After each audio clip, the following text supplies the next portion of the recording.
holding any other phone in your hand. Now, the screen is made of plastic, but Motorola seems really confident about the durability. They say that they're not really concerned, they're not telling anyone don't push too hard on it, there's a coating on it, and we'll honestly just have to wait and see if that holds up. They're similarly pretty confident about the hinge, and we need to talk about the hinge because it's really cool.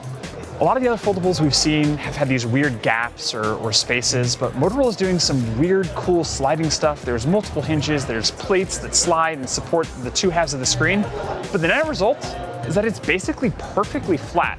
And then you fold it up, and it's still just perfectly flat. It works really the way you want it to.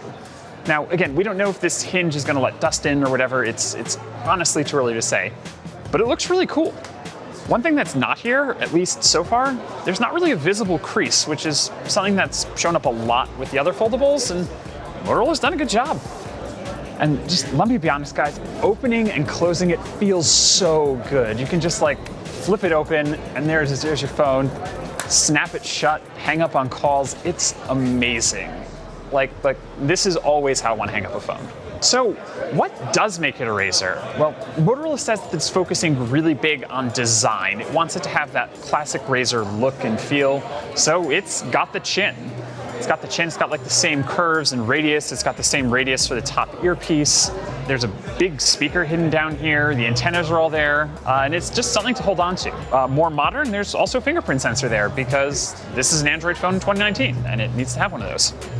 There's a downside to this design though. In order to get it as thin and as folding as it wants, Motorola's going a little soft on specs. The processor's only a Snapdragon 710, which is fine. It runs fine in our brief hands-on, but it's not a Snapdragon 855. It's not a flagship processor, and that kind of sucks to see. It does have 6 GB of RAM, so it's not a total loss, but there are better phones out there, especially for what you're gonna pay for this.